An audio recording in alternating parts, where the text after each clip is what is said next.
¿Sabías que durante el robo del siglo de Colombia, los ladrones sustrajeron 24.72 millones de pesos, que equivalen a 33 millones de dólares? ¿O que los encargados del sorteo del juego Melate y Revancha de la Lotería Mexicana falsificaron el sorteo en televisión y cobraron los premios por valor a 9.4 millones de dólares? Hoy te mostraremos los 20 robos más impresionantes de la historia. Aquí conocerás las mentes criminales cuya osadía los impulsó a cometer crímenes que parecen sacados de una película de Hollywood, pero son eventos reales que captaron la atención de todo el mundo.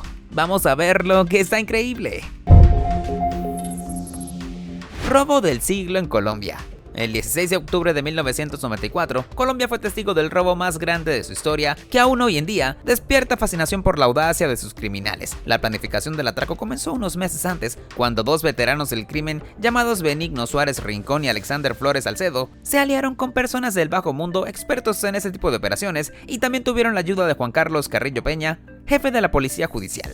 Al mismo tiempo, la operación fue financiada por Elkin Sousa, quien desde Canadá se encargó de conseguir potentes equipos de soldadura para abrir la bóveda y hacerse con una fortuna. El plan era tan audaz como calculado, ya que los ladrones se hicieron pasar por técnicos de aire acondicionado para ingresar al Banco de la República de Valledupar y exactamente a las 6 de la mañana del domingo del 16 de octubre entraron al edificio con la ayuda de Winston Tarifa, un guardia de seguridad cómplice del robo. Durante 21 horas ininterrumpidas, los delincuentes trabajaron hasta que finalmente abrieron la cámara acorazada y encontraron un botín de 24.72 millones de pesos, equivalentes a 33 millones de dólares, que hasta el día de hoy sigue ostentando el récord del mayor robo bancario en Colombia. El verdadero obstáculo vino después, porque el banco registró los números de la serie de los billetes y al hacerse pública esta información, el dinero robado perdió su valor y era imposible que circulara en la economía formal del país. Aunque los ladrones intentaron venderlos por debajo de su valor para obtener billetes de circulación legal, el daño ya estaba hecho, y la mayoría de los implicados en el robo fueron arrestados o asesinados para evitar que hablaran con las autoridades. Estafa a la Lotería Mexicana. Hace 13 años, el mundo de las apuestas en el país azteca fue sacudido por un fraude tan bien elaborado que todavía sigue despertando fascinación entre los fanáticos de los juegos de azar. Aquel 22 de enero del 2012 realizaron un sorteo del juego Melate y Revancha que en realidad escondía una jugada maestra de engaño que le costaría a la nación más de 160 millones de pesos o aproximadamente 9.4 millones de dólares. Detrás del golpe estaban 4 funcionarios del pronóstico para la asistencia pública, 2 empleados de la empresa Just Marketing encargada de producir el programa televisivo y la modelo que mostraba los números ganadores, quienes idearon un plan bastante sofisticado que consistió en grabar una simulación del sorteo antes de su horario de emisión en televisión y una hora más tarde lo transmitieron como si fuera en vivo. El truco consistió en que los números ganadores ya habían sido comprados por las familias de los estafadores, garantizándose el éxito de golpe de suerte más tramposo de la historia de México. Sin embargo, su fortuna fue tan breve como su astucia, porque al notar la repentina desaparición de los implicados de sus puestos de trabajo, las autoridades actuaron rápidamente y emitieron órdenes de captura para las 12 personas involucradas. Por suerte, la policía dio con el paradero de los ladrones y recuperaron casi todo el dinero robado, con tal de cerrar el capítulo más oscuro en la historia de la Lotería Mexicana. Robo al Banco Central de Brasil.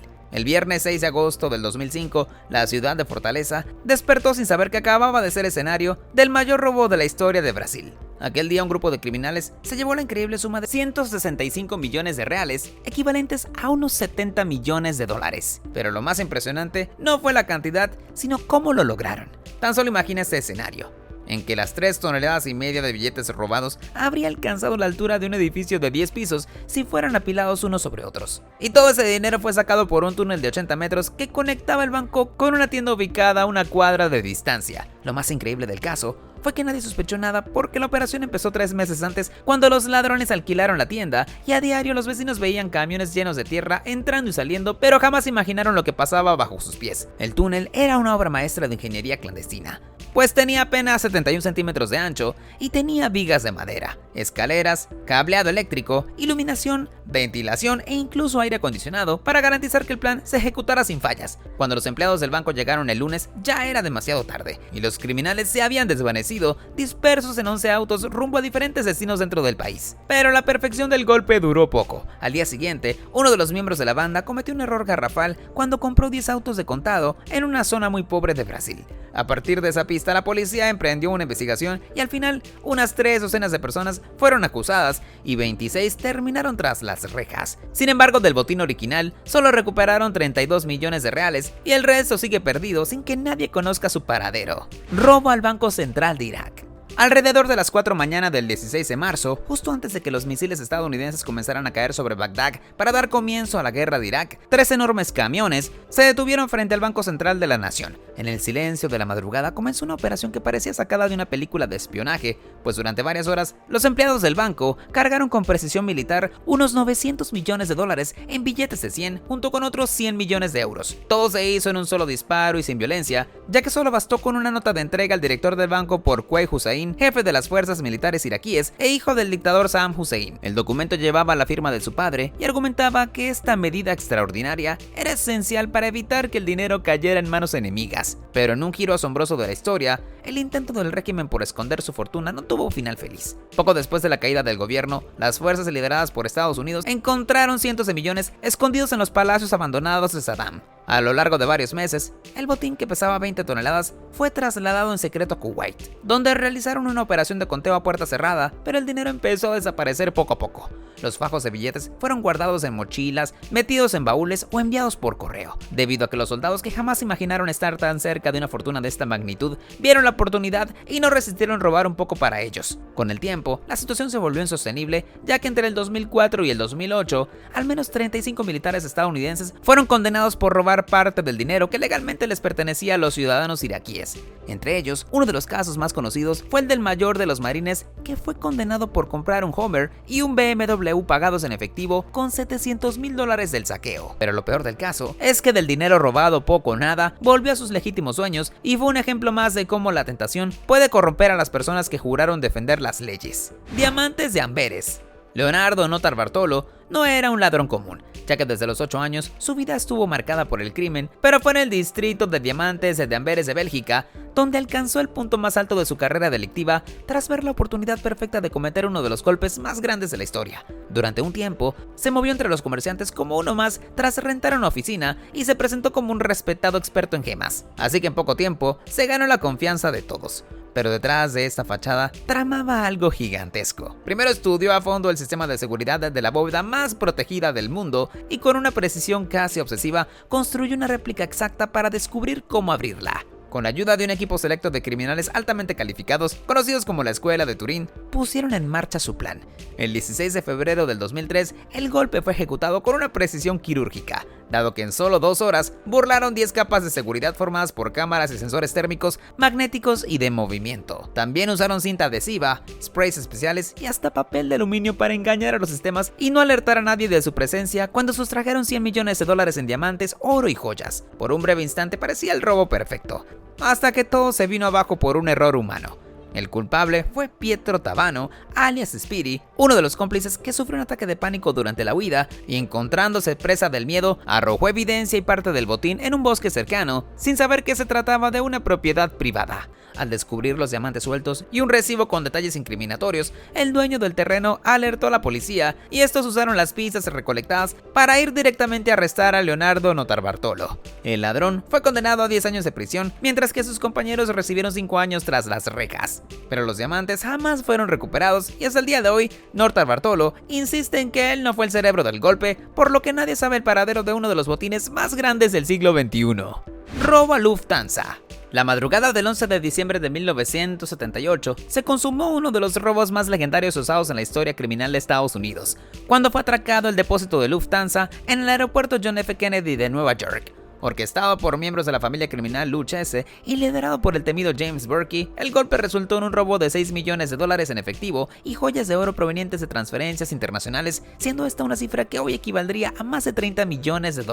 Pero lo que hizo de este robo una leyenda no fue la cantidad, fue el baño de sangre que vino después. En los días que siguieron al atraco, James Burkey estaba obsesionado con no dejar cabos sueltos, así que emprendió una ola de asesinatos en contra de sus propios colaboradores. Uno a uno sus cómplices fueron cayendo estrangulados, ejecutados o desaparecieron sin dejar rastro. De hecho, la mayoría de los ladrones no vivieron para gastar un solo dólar. El único que logró escapar del destino mortal de sus compañeros fue Louis Werner, un empleado de Lufthansa endeudado por apuestas que sirvió como informante interno.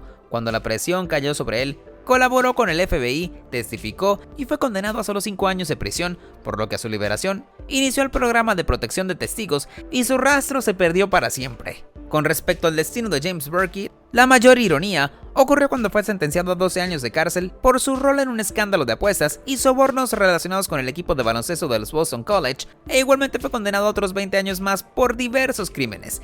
Pero el FBI jamás logró probar que él fue la mente maestra detrás del robo a Lufthansa, cuyos millones y joyas nunca fueron recuperados. Pink Panthers.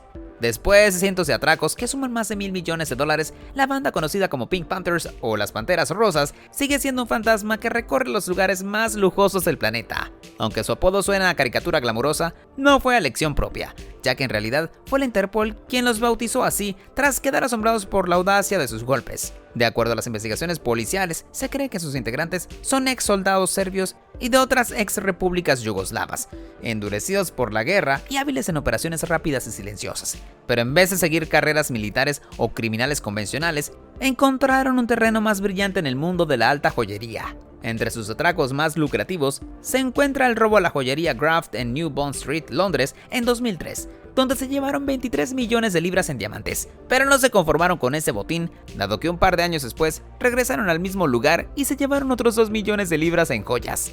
En 2009 lo hicieron una tercera vez, robando 43 piezas por un total de 40 millones de libras, pero lo más absurdo del caso es que nadie entendía cómo podían entrar y salir con semejante precisión. Y no solo han robado joyas, debido a que en 2008 irrumpieron en un museo en Zúrich y ejecutaron el mayor robo de arte en la historia de Europa, cuando en cuestión de minutos desaparecieron 4 obras maestras de Monet, Van Gogh, Cézanne y Degas por un valor estimado en $137 millones.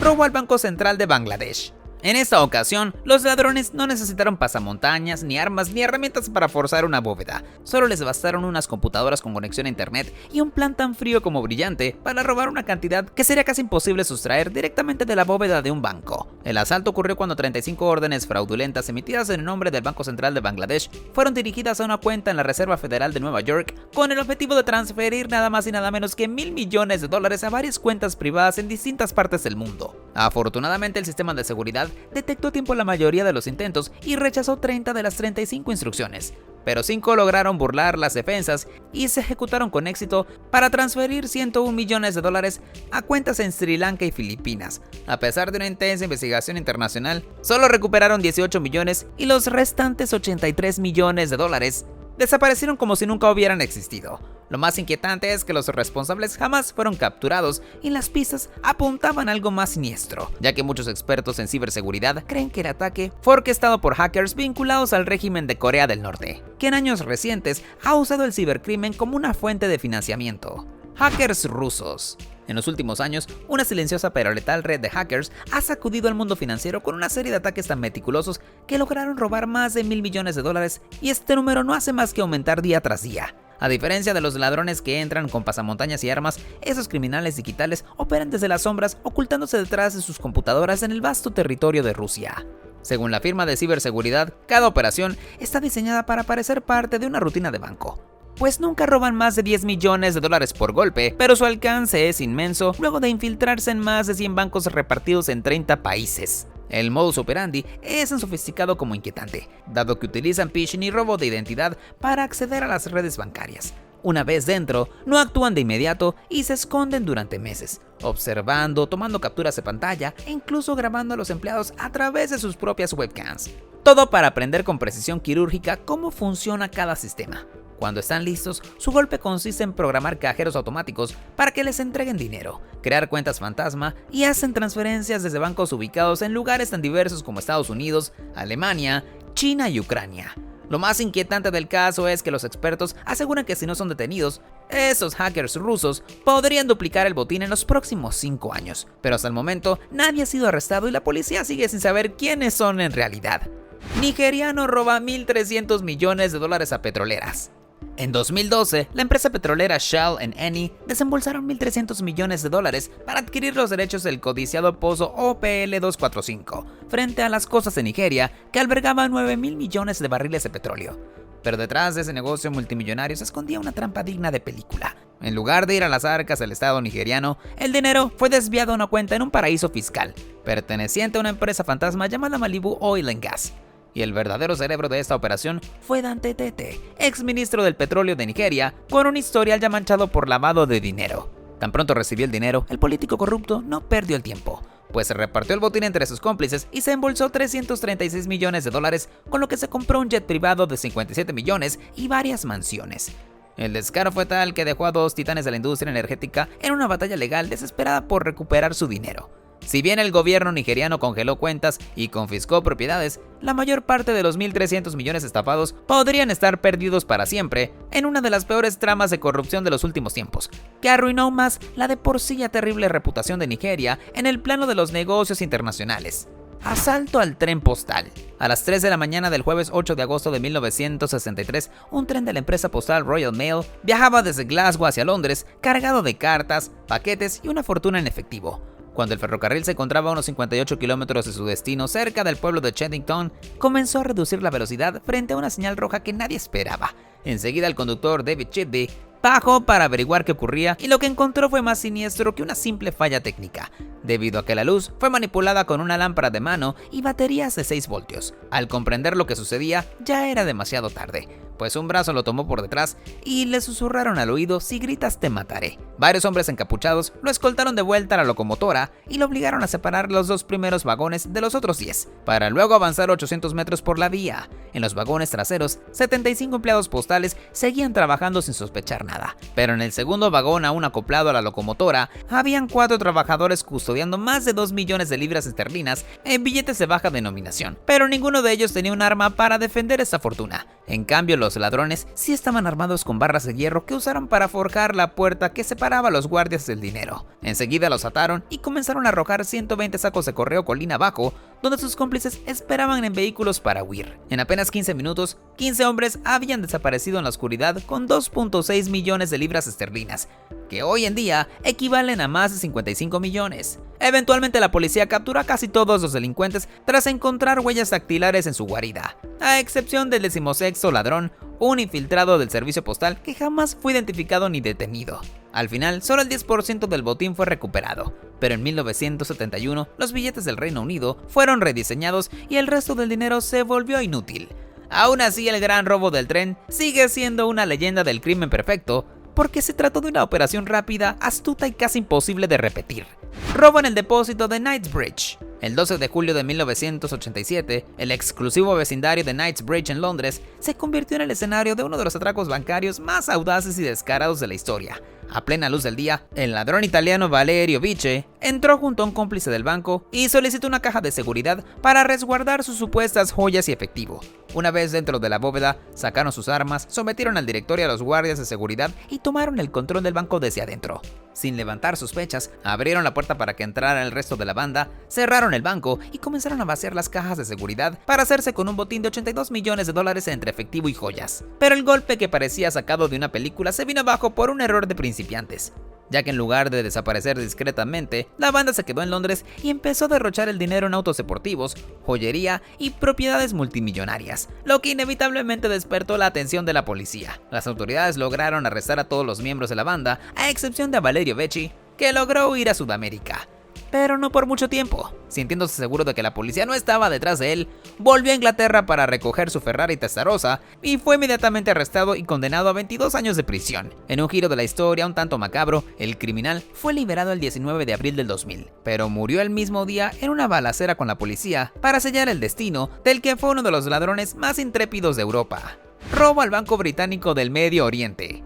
En pleno caos de la Guerra Civil Libanesa de 1976, cuando las calles de Beirut ardían entre los bombardeos y confusión, un grupo de ladrones aprovechó el desorden para llevar a cabo uno de los robos más audaces y espectaculares de la historia. Su blanco fue el Banco Británico del Medio Oriente, pero el mayor colmo fue que usaron como punto de entrada una iglesia católica vecina al banco. Con una precisión milimétrica, los criminales volaron una de las paredes con explosivos y abrieron un camino directo al corazón de la entidad financiera. Una vez dentro, no recurrieron a la fuerza bruta, sino que 2 cajeros abrieron la bóveda principal sin causar daños innecesarios y llenaron sus bolsos con 44.5 millones de dólares en efectivo, lingotes de oro, acciones y joyas. El golpe fue tan limpio que la policía nunca recuperó ni un solo centavo ni logró identificar a los responsables, por lo cual este representa uno de los robos en los que los implicados escaparon y disfrutaron de su botín, equivalente a 210 millones de dólares en la actualidad, sin que jamás conocieran el interior de una celda en la cárcel. Robo del Museo Isabella Stewart Gardner. Justo antes de la medianoche del 18 de marzo de 1990, la historia del arte vivió uno de sus momentos más oscuros cuando dos hombres disfrazados de policías tocaron la puerta del Museo Isabella Stewart Gardner en Boston, alegando una llamada de emergencia desde el interior. Los guardias, desconcertados pero obedientes, les permitieron el paso y en tan solo minutos estaban atados y alejados de toda comunicación. Lo que siguió fue una escena digna de una película, ya que los ladrones arrancaron de sus manos 13 obras de arte valoradas en al menos 500 millones de dólares, incluidas pinturas de renombre como el Concierto de Vermeer con un costo de 100 millones y La Tormenta en el Mar de Galilea de Rembrandt, con esta última siendo una pintura especialmente simbólica porque es la única obra marina que Rembrandt pintó y cuyo valor asciende a 300 millones. Más de 30 años después, el caso sigue sin resolverse. Ni las más de 30.000 pistas, ni entrevistas con mafiosos, ni investigaciones transcontinentales han logrado encontrar las obras, así que es como si hubieran caído en un agujero negro del arte del que nunca podrán salir. Lo más oscuro del caso es que el museo mantiene los marcos vacíos colgados en las paredes como si fueran cicatrices abiertas que no podrán sanar hasta que las pinturas regresen a su verdadero hogar. Robo de las joyas de la corona. Uno de los ladrones más audaces de la historia fue el coronel Thomas Blood, un personaje cuya osadía alcanzó tal magnitud que es recordado como el hombre que robó las joyas de la corona. En 1671, el ladrón se disfrazó de párroco y se presentó ante Talbot Edwards, el guardia de las joyas, quien vivía justo arriba del sótano donde residía la corona del rey. Aprovechándose de su carisma y encanto, comenzó a visitarlo con frecuencia y se ganó la confianza con una amistad cuidadosamente construida. Entonces, el 9 de mayo, llegó el momento del golpe cuando Blood apareció a las 7 de la mañana con su supuesto sobrino y dos acompañantes. Mientras uno de ellos distraía a la hija del guardián, los demás insistieron en ver las joyas. Y apenas Talbot Edwards abrió la pesada puerta de la cámara, Blood lo golpeó con un mazo y lo apuñaló con una espada. En segundos, los ladrones se hicieron con la corona, el cetro y el orbe del monarca inglés, pero el cetro era demasiado largo para entrar en la bóveda, así que intentaron partirlo a la mitad en plena huida. El caos fue tal que su intento de escape terminó abruptamente cuando los guardias de la torre los atraparon en plena fuga. Pero aquí viene el giro surrealista de la historia, pues en lugar de una ejecución, Thomas Blood fue llevado ante el rey Carlos II, quien quedó tan fascinado con la valentía del ladrón que le perdonó la vida. Le dio tierras en Irlanda y una pensión anual de 500 libras. De este modo, el delincuente más audaz del reino pasó a codearse con la alta sociedad británica y vivió hasta los 62 años sin que nunca pagara una condena de cárcel. Robo de joyas en el Hotel Intercontinental Carlton. En julio del 2013, la pintoresca ciudad de Cannes en la Ribera Francesa se estremeció cuando a plena luz del día, en el lujoso Hotel Intercontinental Carlton, un hombre irrumpió en cuestión de minutos, se llevó diamantes valorados en 103 millones de euros, que eran parte de una exclusiva exhibición titulada Diamantes Extraordinarios. El golpe fue tan limpio y preciso que las autoridades no tardaron en apuntar hacia las infames Panteras Rosas, una banda criminal serbia conocida por sus atracos milimétricamente planeados. Durante la investigación, la policía determinó que el ladrón entró por una ventana vestido con una máscara, gorra y guantes sin levantar sospechas. Una vez frente a las vitrinas, sacó un arma, amenazó a los guardias, vació las bandejas repletas de joyas en una bolsa y desapareció como un fantasma, sin dejar ni una sola huella dactilar o cualquier otra pista que pudiera ayudar a las autoridades. Si bien la Interpol lanzó una investigación internacional, el ladrón nunca fue capturado y los diamantes jamás fueron recuperados, por lo cual el robo de Cannes sigue siendo una obra maestra del crimen moderno. Robo al United California Bank. En 1972, Amil Dincio era un astuto y experimentado criminal de Ohio, que reunió un equipo de ladrones de élite con una sola misión: robar el banco donde se rumoraba que el presidente Richard Nixon escondía una fortuna secreta. Con la adrenalina por las nubes, volaron a California, alquilaron una casa en las colinas de la Laguna Niguel y durante las siguientes semanas planearon el golpe como si se tratara de una operación militar encubierta. Pero en un giro digno de una película, el atraco no salió como esperaban. Por error, en lugar de atacar el Bank of America en San Clemente, donde supuestamente estaba el dinero de Nixon, ingresaron al United California Bank. A pesar del fallo, no perdieron el tiempo y robaron 12 millones de dólares en efectivo, más varios objetos de valor que encontraron en la bóveda. Luego encubrieron cada huella, limpiaron su escondite y huyeron creyendo que habían burlado el sistema. Sin embargo, el destino tenía otros planes, pues el simple taxista que los llevó al aeropuerto los reconoció y alertó a la policía, lo que llevó a la captura de 7 de los 8 integrantes de la banda. Solo Harry Barber, quien condujo el auto que usaron para fugarse, logró escapar y adoptó una nueva identidad como John Baker. para vivir en libertad durante los siguientes 8 años. Pero incluso él no pudo eludir a la justicia para siempre, así que fue arrestado y condenado a 12 años de prisión, con tal de cerrar así uno de los atracos más legendarios y accidentados en la historia de Estados Unidos. Robo al depósito de Securitas. La madrugada del 22 de febrero del 2006 quedó marcada como el escenario del mayor robo de dinero en efectivo en la historia del Reino Unido. La operación comenzó la noche anterior, cuando una peligrosa banda criminal secuestró a Colin Dixon, director del depósito de la empresa Securitas en Kent. No contentos con eso, también secuestraron a la esposa e hijo y amenazaron al ejecutivo con herirlos si no colaboraba en el asalto. A la 1 de la mañana, Colin Dixon permitió el acceso a los ladrones a las instalaciones y una vez dentro, ejecutaron el plan con el que se llevaron 53 millones de libras esterlinas en efectivo. Pero lo más asombroso del caso es que no pudieron llevarse los 154 millones adicionales que estaban en el depósito porque el camión no tenía espacio suficiente.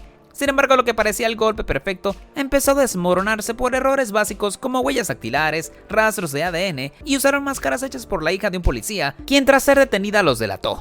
En menos de un año, 36 personas fueron arrestadas y recuperaron 21 millones de libras. Pero el resto del dinero se desvaneció y jamás fue encontrado. Robo en las alturas. El 24 de noviembre de 1971, en la víspera de Acción de Gracias, un hombre que aparentaba tener unos 40 años compró por $20 un boleto para un vuelo 305 de Northwest Orient Airlines que cubría la ruta entre Portland y Seattle. Si bien se identificó como Dan Cooper, resultó ser un hombre que era solo una fachada del crimen que hoy en día sigue fascinando a millones de personas. Poco después del despegue, le entregó una nota a una azafata. Ella pensó que se trataba de un número de teléfono, hasta que él le susurró: «Señorita, será mejor que lea esto. Lleva una bomba». Le mostró un dispositivo improvisado con una batería y varios cables, que parecía lo suficientemente real como para causar pánico. De inmediato, el delincuente, que pasó a ser conocido como D.B. Cooper, solicitó $200,000 en billetes de 20, equivalentes a 1.2 millones de dólares el día de hoy, y 4 paracaídas. Cuando el avión aterrizó en Seattle, las autoridades accedieron a todo, así que el criminal liberó a los 36 pasajeros, pero mantuvo a bordo a 2 pilotos, un ingeniero de vuelo y una azafata. También ordenó que reabastecieran el avión de combustible y dio instrucciones precisas para que volaran hacia Ciudad de México con altitud baja y velocidad controlada. Pero Cooper nunca planeó llegar a México. Aproximadamente a las 8 de la noche, mientras el avión sobrevolaba una zona boscosa cerca de Ariel, Washington, abrió la compuerta trasera y saltó al vacío, con el paracaídas en la espalda y el dinero en mano. Cuando los pilotos se dieron cuenta de que se había esfumado, el avión volvió al aeropuerto y el FBI inició las investigaciones más extensas de su historia, en que entrevistaron a más de 800 sospechosos sin que ninguno de ellos fuera confirmado como el ladrón. El caso fue oficialmente cerrado en 2016, pero el mito sigue vivo, pues D.B. Cooper se convirtió en una leyenda y un símbolo de rebeldía que desafió el sistema y ganó una suma que lo hizo millonario. Asalto a la joyería Harry Winston. La sucursal parisina de la joyería Harry Winston, famosa por vestir a las estrellas de Hollywood y a la élite europea, fue escenario de uno de los robos más grandes y bizarros de todos los tiempos. La historia comenzó en 2008, cuando 4 hombres disfrazados con pelucas, tacones y ropa femenina entraron como si fueran clientes elegantes, pero en cuestión de segundos revelaron su verdadera intención cuando sacaron sus armas, arrinconaron a empleados y clientes y comenzaron a vaciar la tienda. Pero no se conformaron solo con lo que estaba a la vista, dado que también accedieron a las cajas fuertes secretas, donde se encontraba la mayor parte del tesoro, desde diamantes, anillos, collares y hasta relojes valorados que totalizaban más de 100 millones de dólares. La policía francesa sospechó de inmediato que los 4 ladrones tenían un cómplice dentro, ya que sabían exactamente dónde buscar, y lo más inquietante es que se referían a los empleados por su nombre de pila. Aunque los responsables fueron arrestados y el cerebro del atraco fue condenado a 15 años de prisión, sus cómplices apenas pasaron 9 meses tras las rejas. Lo peor del caso es que la policía solo recuperó joyas por 19 millones de dólares ocultas en una alcantarilla, mientras que el resto del botín sigue perdido en el bajo mundo parisino. Ahora cuéntame, ¿cuál fue el robo más grande en la historia de tu país? Deja tu opinión en los comentarios. Mientras tanto, acá te dejamos 2 videos que seguramente te encantarán.